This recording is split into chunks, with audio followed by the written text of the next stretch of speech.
ناظرین، میں ہوں حکیم توصیف ریاض۔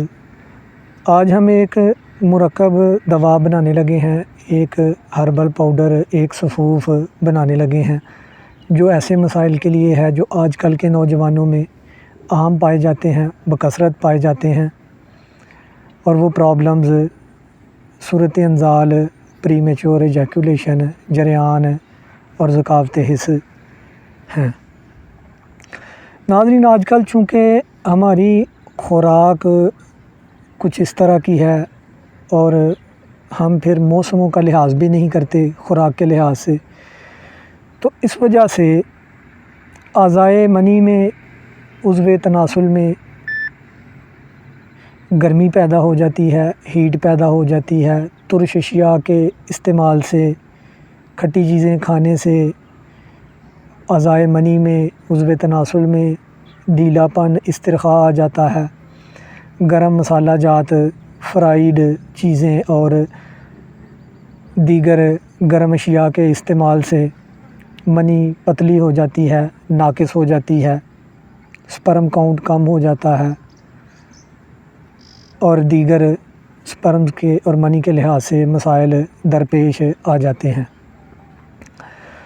تو یہ پاؤڈر جو ہے، پہلے ہم اس کے اجزاء کو دیکھتے ہیں، پھر ہم ایک ایک کر کے تمام اجزاء کے بارے میں بات کریں گے اور یہ بات کریں گے کہ یہ پاؤڈر کب استعمال کیا جا سکتا ہے، کن مواقع پر کتنا استعمال کیا جا سکتا ہے، اس کے ساتھ کیا ہم نے پرہیز وغیرہ کرنے ہیں۔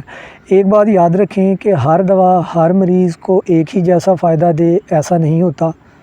مریض کے مزاج، مرض کی شدت اور دوسرے جو فیکٹرز ہیں وہ ہمیشہ اس بارے میں دیکھے جاتے ہیں، لیکن جنرلی یہ پاؤڈر جو ہے یہ گرمی کی وجہ سے، منی کے پتلے ہو جانے، ٹائمنگ کم ہو جانے، جریان اور ذکاوت وغیرہ کی شکایات پیدا ہو جانے میں کام کرے گا۔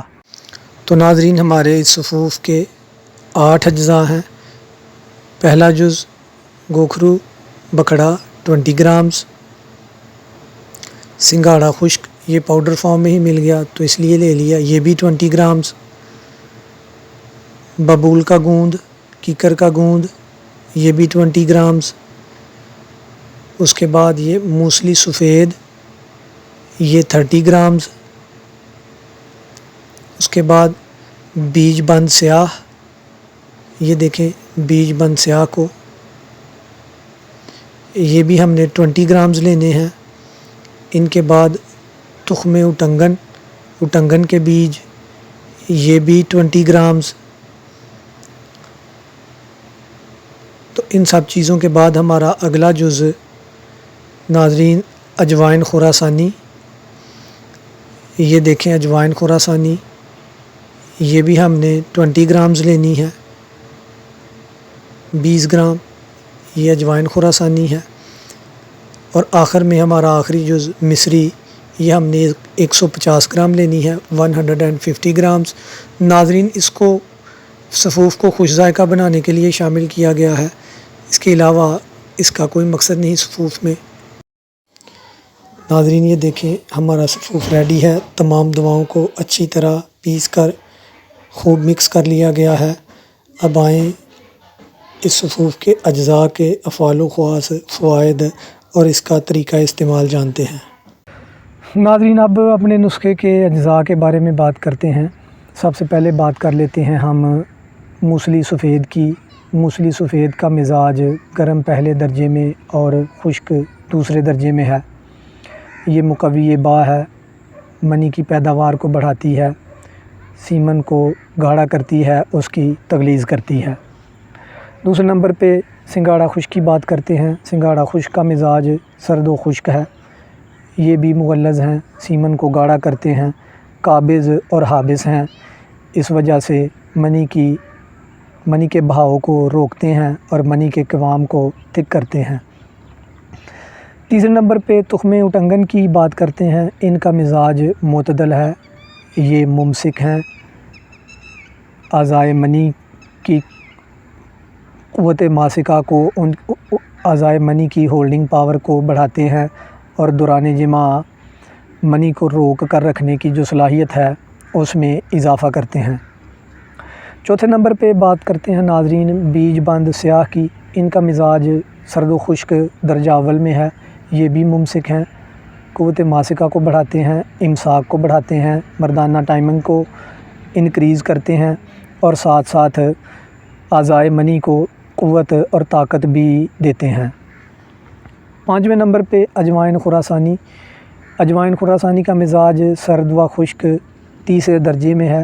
اجوائن خراسانی حابس ہے، رطوبت کے بہاؤ کو، رطوبت کے سیلان کو روکتی ہے، مبرد ہے، ٹھنڈک پیدا کرتی ہے، برودت اور تبرید کرتی ہے، کول ڈاؤن کرتی ہے، سیڈیٹیو ہے، کامنگ ایفیکٹس رکھتی ہے۔ اس وجہ سے عضو تناسل اور اعضائے منی کی نروز کو، اعصاب کو اگر ان کی حس میں، ان کی سینس میں غیر ضروری اضافہ ہو گیا ہو، گرمی کی وجہ سے، گرم غذائیں کھانے کی وجہ سے، گرم ماحول میں رہنے کی وجہ سے، فاسٹ فوڈ، کولڈ ڈرنکس، اس طرح کی اشیاء کے استعمال کی وجہ سے اور مشتزنی کی وجہ سے، ہاتھ کے ذریعے اپنی مردانہ قوت کا ضیاع کرنے کی وجہ سے اعضائے منی میں اور عضو تناسل میں، ان کے اعصاب میں، ان کے نروز میں اگر سینس انکریز ہو گئی ہو، ذکاوت حس کا مسئلہ پیدا ہو گیا ہو، تو ایسی صورت میں جو اجوائن خراسانی ہے وہ تبرید کرتی ہے، ٹھنڈک پیدا کرتی ہے، کام ڈاؤن کرتی ہے اور نروز کو اور ان کی بڑھی ہوئی سینس کو نارملائز کرتی ہے۔ چھٹے نمبر پہ گوند ببول کیکر کے گوند کی بات کرتے ہیں ناظرین۔ کیکر کے گوند کا مزاج گرمی اور سردی میں معتدل ہے اور خشکی اور تری کے لحاظ سے درجہ دوم میں خشک ہے، تو اس کو بھی اسی لیے شامل کیا گیا ہے تاکہ منی کا قوام گاڑھا ہو جائے، منی تھک ہو جائے، اس کا بہاؤ رک جائے اور دوران جماع منی زیادہ دیر تک رکی رہے اور اعضائے منی میں اور عضو تناسل میں ایسی صلاحیت پیدا ہو جائے کہ وہ منی کو روک کر رکھ سکیں۔ ناظرین اس صفوف کے مقدار خوراک کی اگر بات کی جائے تو اس کو 10 گرام صبح ناشتے کے بعد کھایا جائے۔ اگر زیادہ مسئلہ ہو اور جلدی ایفیکٹس سامنے نہ آ رہے ہوں تو 5 گرام رات کو بھی دودھ کے ساتھ اس کو لیا جا سکتا ہے، اور اس کے ساتھ اگر ہم گرم مسالہ جات، ترش اور فرائیڈ چیزوں سے، زیادہ مرچ مسالوں سے، کولڈ ڈرنکس وغیرہ سے اگر پرہیز کریں تو یہ صفوف ضرور پری میچور ایجیکولیشن میں، ذکاوت حس میں اور جریان میں فائدہ دیتا ہے، بالخصوص ایسی پری میچور ایجیکولیشن اور ایسا جریان جو حرارت کی وجہ سے، منی کے پتلے پن کی وجہ سے ہو اور اعضائے منی میں حرارت اور ترش اشیاء کے استعمال کی وجہ سے جو استرخاء آ گیا ہو، اس وجہ سے پیدا شدہ صورت انزال، جریان اور ذکاوت حس میں یہ صفوف ضرور فائدہ کرے گا۔ تو ناظرین آج کے لیے اتنا ہی، آئندہ پھر کسی نئی ویڈیو کے ساتھ حاضر ہوں گے۔